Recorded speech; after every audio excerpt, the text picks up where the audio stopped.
범죄집단 조선일보 1월 7일, 1월 8일 32명 광고 읽어드리겠습니다.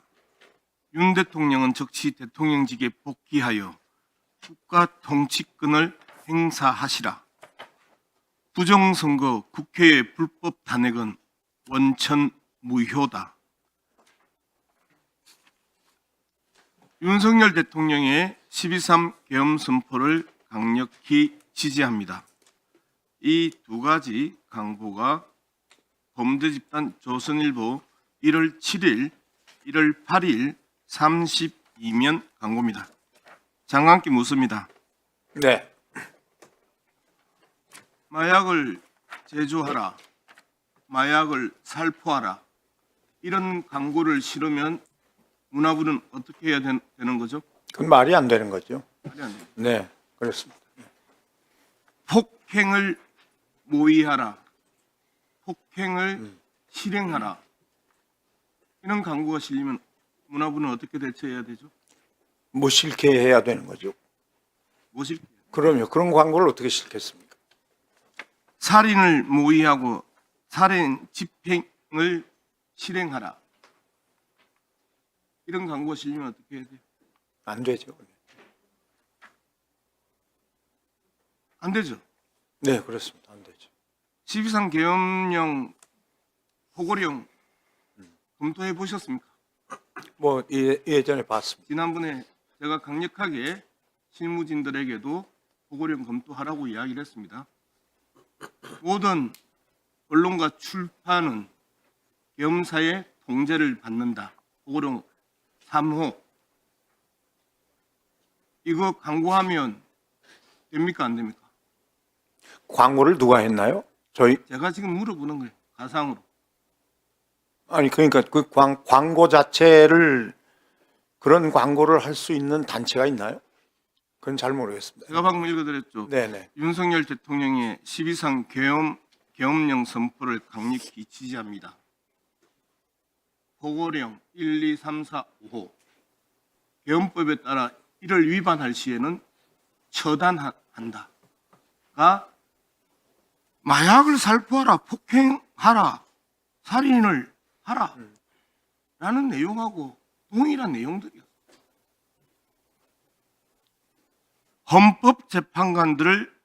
헌법재판관들이 모조리 종북 좌파 편에서 불법 재판을 강행하고 있음이 드러났다. 이재명 일당의 반란으로 헌정이 무너졌다. 검찰, 경찰, 좌파 언론이 한 패거리가 되어 국가적 반란에 가담하고 있다. 이런 광고가 실리면 문화부는 어떻게 해야 됩니까? 글쎄요. 뭐 그 광고에 대한 뭐 그 근원을 좀 따져봐야 되겠죠. 장관님, 네. 마약이든 아니 이건 안 됩니다. 하여간. 폭력이든 네. 살인이든 국가 헌법기관이든 수사기관에 대해서 이렇게 광고를 하면 다를 바 없지요. 잘못된 거지요. 네. 근데 그걸 수사기관에서 광고를 했습니까? 잠깐만요. 네. 조선일보 지면에 이 광고가 떴다고요. 조선일보 1월 7일, 1일, 8일 연 이틀 이러한 광고를 32면에 광고를 했다고요. 이게 조선일보 광고입니다. 조선일보 지면에 올라온 광고입니다. 이게 조선일보 지면에 올라온 광고입니다. 광고 문화부 관할 맞죠? 신문 문화부 저희 정부 광고를 저희가 하고 있죠. 네. 신문법, 교시 광고법 문화부 관할이잖아요. 네, 그렇습니다. 신문법 그랬습니다. 교시 광고법도 문화부 관할입니다. 네, 저희는 뭐 기본적으로 정부 광고를 주로 하고 있고 민간에서 하는 광고는 장관님, 저희들이 관여를 안 하죠. 실행의 영역이 아니고요. 관리 감독과 집행의 영역을 계속해서 섞지 마세요. 문화부가 해야 되는 영역이에요. 다시 한 번 더 말씀드립니다. 형법 87조, 90조 국가 권력을 배제하거나 국헌을 문란하게 할 목적으로 폭동을 일으킨 자 90조 예비 업무 선전, 선동 3년 이상의 유기징역이나 유기근고에 처한다. 내란 폭동에 대해서 조선일보가 선전, 선동하는 거 맞죠? 그러니까 그 조선일보 기사로 쓴 게 아니죠. 조선일보 광고입니다. 네, 어디서 낸 광고인지는 잘 모르겠네요. 그건 중요하지 않아요. 네, 그러니까 조선일보 정부 광고는 기밀에 아니잖아요, 저희가. 이렇게 한국에 소위 말하는 일간지로 등록되어 있는 찌라시 조선일보가 여전히 법적 지위는 일간지임에도 불구하고 이런 광고를 버젓이 돈을 받고 게재를 합니다. 이 문제에 대해서 문화부는 심각하게 이 부분에 대해서 고민을 해야 되는 영역이고 제재를 해야 되는 영역이에요. 신문법 1조 신문 등의 발행의 자유와 독립 및 그 기능을 보장하고 사회적 책임을 높이며 언론 자유의 신장과 민주적 여론 형성에 기여함을 목적으로 한다. 신문법 문화부가 관할하는 영역이에요. 네, 그렇습니다. 거기에는 기사든 광고든 정부 광고든 정부 공지든 이 모든 것들이 신문입니다. 신문을 구성하는 요소예요. 사회적 책임을 높이며 언론 자유의 신장과 민주적 여론 형성에 기여함을 목적으로 한다. 이 목적을 근본적으로 배신한 조선일보, 범죄 집단 조선일보, 찌라시 조선일보의 행태에 대해서 문화부가 도대체 뭘 했는지 묻지 않을 수가 없습니다. 표시광고법 여전히 이 영역도 문화부 관할입니다. 3조 2항 기만적인 표시광고는 사실을 은폐하거나 축소하는 등의 방법으로 표시광고하는 걸 말한다. 3조 4항 객관적 근거가 없는 내용으로 표시광고하여 비방하거나 불리한 사실만을 표시광고하여 비방하는 걸 말한다. 하나하나 광고법, 문화부가 관할하고 문화부가 통제하고 문화부가 진행해야 되는 영역에 있어서 곳곳에 문제가 발생을 합니다. 1조 허위 가장 금지 9조 명예 신용 훼손 금지 12조 선정 폭력 표현 금지 이 모든 것들을 지금 문화부가 이런 광고에 대해서 아무 대책도 어떤 대응도 하지 않고 있는데 무슨 문화부의 혼을 담아 온 힘을 다해서 국정 안정을 위해 노력한다고 이야기할 수 있겠습니까? 신문윤리, 신문광고 윤리 강령 읽어드릴게요. 제1조 진실성. 신문광고는 진실하여야 하며 모호하거나 가대한 표현으로 독자를 현혹해서는 안 된다. 제2조 신뢰성. 독자의 합리적인 소비생활에 편익을 주고 신뢰를 받을 수 있어야 된다. 제3조 법규 준수. 신문광고는 관계 법규를 위반해서는 안 된다. 제4조 사회적 책임. 신문광고는 공공질서와 미풍양속을 해쳐서 안 되며 신문의 품위를 손상해서도 안 된다가 신문광고 윤리강령입니다. 이 또한 문화부 관할, 문화부 소관의 법령이고 윤리강령입니다. 답변을 좀 드릴까요? 네, 우리 존경하는 우리 양 의원님께서 언론학은 뭐 박사시니까 너무 잘 아실 거라고 생각을 하고요. 특히 표시광고법 같은 경우는 저희 소관이라기보다는 공정위 소관으로 돼 있고요. 현재 또 사실은 물론 뭐 언론의 그 뭐 신문법이나 여러 가지 저희들이 관할을 하지만 말씀대로 저희가 만약에 그런 걸 제재한다고 생각해 보세요. 그것도 역시 또 표현의 자유 얘기 나오고 언론을 또 뭐 어떻게 한다고 그러고 뭐 언론이 하는 일에 대한 뭐 이런 문제까지 저희들이 접근하기는 굉장히 어렵습니다. 장관님, 네. 표현의 자유, 언론의 자유는요, 허위사실, 가짜뉴스, 네. 거짓말에 대한 살포의 자유가 아닙니다. 사실에 근거한 논평의 자유가 표현의 자유고 언론의 자유입니다. 그렇게 무서우면 장관하지 마세요. 아니 뭐 잘 알겠습니다. 잘. 예. 그런 게 무서우면 문화부가 언론과 관련해서 신문과 관련해서 광고와 관련해서 또는 영상 표현과 관련해서 손 떼야죠. 그렇지 않아요? 가짜 뉴스를 살포하는 형법적 범죄 행위.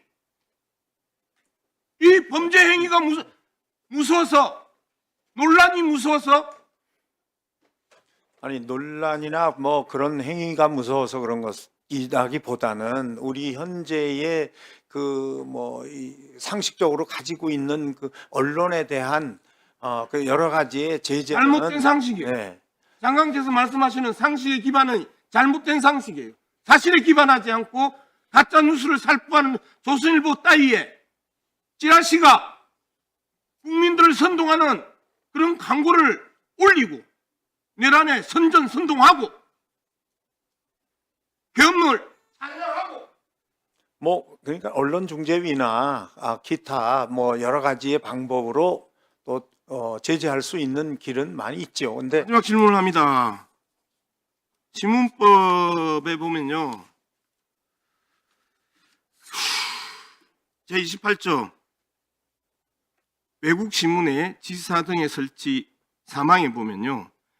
해당 외국 신문은 국권을 문란하게 하거나 국가 안보를 현저히 해한 기사를 게재한 경우에 등록을 취소할 수 있습니다. 네, 외국 신문이요. 네. 설마 또다시 대한민국에 내란 폭동이 일어날지 생각하지 못하고 신문법은 외국 신문을 적시하면서 국내 신문에 대해서 등록 취소 이야기를 하지 않고 외국 신문에 대해서 등록 취소를 이야기합니다. 정부 입법으로 신문법 제28조 개정 반드시 필요합니다. 또 신문법 제22조 신문 등의 발행 정지 및 등록 취소의 심판 청구 시도지사는 제9조 1항 신문 등에 등록한 자가 다음에 각 호 어느 하나에 해당하는 경우 6개월 이내의 기간을 정하여 해당 신문 등의 발행 정지를 명하거나 법원에 신문 등의 등록 취소의 심판을 청구할 수 있다라는 부분, 이 내용이 28조에 이야기했던 국권을 문란하게 하거나 국가 안보를 현저히 해하는 기사 등에 대한 내용이 포함되어 있습니다. 이 또한 문화부는 신문법을 통해서 서울시청에 이 신문은 등록 취소해달라 이야기할 수 있는 내용입니다. 문화부 입장으로 시청에 조선일보 등록 취소 문제를 진지하게 검토하고 이 부분에 대해서 실행해 줄 것을 강력히 요청합니다. 참 뭐라고 말씀드리기가 참 어렵네요. 이거는 제가 분명히 말씀드렸잖아요. 신문을 구성하는 것은 기사와 논평과 광고, 공지가 다 신문을 구성하는 구성 요소입니다. 그리고 그 신문법은 이렇게 규정하고 있습니다. 등록 취소도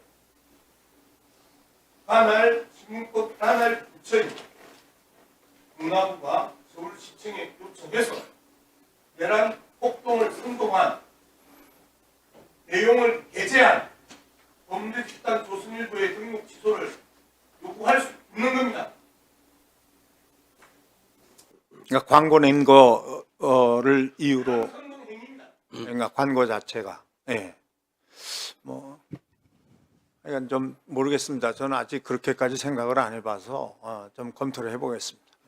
자, 그러면 지금부터 잠시만 주목해 주시기 바랍니다. 제가 구독자분들을 위해서 선물 하나를 준비했는데요. 제가 항상 여러분들께 드리는 말씀이 있습니다. 뉴스만 평소에 잘 챙겨보셔도 돈이 되고 돈을 벌 수 있다라고 말씀을 드렸는데요. 여러분들은 여기 보시는 삼성전자 뉴스를 보고 어떤 생각이 드세요? 아니면 정치인들의 뉴스, 날씨 뉴스를 보고는 어떤 생각이 드시나요? 그냥 뉴스만 보고 끝내는지 아니면 이 뉴스를 어떻게 이용할 수 있는지 이 부분을 고민하고 계시는지를 되물어보고 싶습니다. 그 이유가 뭐냐 하면 제가 지난번에 여러분들께 뭐라고 말씀을 드렸었죠? 지금은 반도체 섹터를 눈여겨보셔야 한다고 말씀드렸습니다. 그리고 나서 이런 썸네일들 뉴스를 통해서 많이 보셨을 겁니다. 반도체 내용이 이슈가 됐을 때 부자들은 어떻게 생각한다? 반도체 관련주들은 뭐가 있는지, 어떤 종목이 가장 좋은지, 어디에 투자해야 돈이 몰리는지 자연스럽게 생각한다고 제가 말씀을 드렸죠. 그 이유가 뭐냐 하면 부자들이 봤을 때는 이슈가 곧 돈으로 이어지고 그 이슈가 나에게 돈을 벌어준다는 경험적 확신이 있기 때문에 부자들은 항상 이런 사회적 이슈를 관심 있게 챙겨본다고 제가 말씀을 드렸습니다. 이번에도 마찬가지인데요. 제가 지난번에 시청자분들과 함께하는 주식으로 수익 내기 이벤트를 진행했었죠. 당연히 100% 무료로 진행을 했었고요. 여기 보시면 아시겠지만 제가 지난번에도 구독이라고 보내주신 모든 시청자분들께 반도체 관련주 중에 가장 크게 급등할 딱 한 종목, 많은 종목도 아니라 한미반도체 한 종목을 여러분들께 추천드렸어요. 그러면서 여기 나와 있는 대로 정확히 얼마에 매수해야 하는지, 그리고 수익률이 어느 정도 나왔을 때 팔아야 하는지를 이런 부분들까지 여러분들에게 정확히 알려드렸었는데 지금 실제로 어떻게 되었다? 오른쪽을 보시면 아시겠지만 제가 지난번 문자 발송으로 이 한미반도체를 소개해드리고 나서 실제로 이렇게 5배 이상 어마무시한 상승이 나왔습니다. 100만 원만 투자를 했어도 무려 500만 원이 넘는 수익금이 생긴 거죠. 그래서 당시에도 굉장히 많은 분들이 제가 드린 이 한미반도체로 수익을 내실 수가 있으셨을 텐데요. 다시 한번 축하드린다고 말씀을 드리겠고 이번에도 마찬가지입니다. 앞으로도 2024년, 2025년 계속해서 기대해볼 섹터는 AI입니다. 그 중에서도 AI 반도체는 그 누구도 부정할 수 없는 미래성장 산업입니다. 그러면 우리가 어떻게 생각해 볼 수 있을까요? AI 반도체 종목 중에 앞으로 크게 대장 역할을 하면서 10배 이상 급등할 수 있는 텐베고 종목을 지금부터 열심히 추적해야 한다는 겁니다. 큰 돈을 투자하지 않더라도 월급의 일부분 아주 소액이라도 이 종목을 모아가야 수백 %의 수익률을 손에 쥘 수 있는 것이죠. 지금 여러분이 보고 계시는 이 유튜브 또한 AI 반도체와 아주 밀접한 연관이 있고 반도체야말로 대한민국의 핵심 산업으로 앞으로 더더욱 시장은 성장할 수밖에 없습니다. 그렇기 때문에 제가 이번에도 뭘 보내드리고 있냐면 지난번과 똑같이 구독이라는 문자를 보내주시면 제가 AI 반도체 관련주 중에 앞으로 대장주 역할을 하면서 주가가 가장 크게 급등할 한 종목을 여러분들께 문자 발송으로 종목명과 사고 파는 시점을 모두 알려드릴 건데요. 그 문자를 받고 여러분들이 주식으로 돈 버는 연습을 한번 해보셨으면 좋겠고요. 혹시라도 나는 주식을 하지 않는다 하시는 분들은 주변에 주식하시는 지인분들에게 말씀을 해주셔도 되고요. 아니면 연세가 있으셔서 투자가 어렵다 하시는 분들은 이 종목을 자녀분들에게 한번 사봐라. 이걸로 한번 수익을 내봐라. 이렇게 조언을 해주실 수도 있는 거겠죠. 그래서 지금 이 영상을 보시는 시청자분들 중에 나도 이번 종목이 좀 궁금하다 하시는 분들은요. 누구나 상관없이 그리고 어느 시간대나 상관없이 부담없이 010-2514-5930번으로 구독이라는 문자 보내주시면 제가 이번에도 똑같이 무료 추천 급등주 문자를 보내드리겠습니다. 이해되시겠죠? 제 번호 010-2514-5930번으로 구독이라는 문자 보내주시면 여러분들이 직접 이슈를 통해서 돈 버는 연습을 해보실 수가 있는 거고 제가 돈을 받는 것도 아니고 투자를 대신해 드리는 것도 아니기 때문에 부담 없이 신청해 주시면 되는 겁니다. 그리고 수익이 나면 저는 다른 것은 하나도 바라지 않습니다. 제 채널에 구독, 좋아요 한 번씩만 눌러주시라 이렇게 다시 한번 말씀을 드리겠습니다.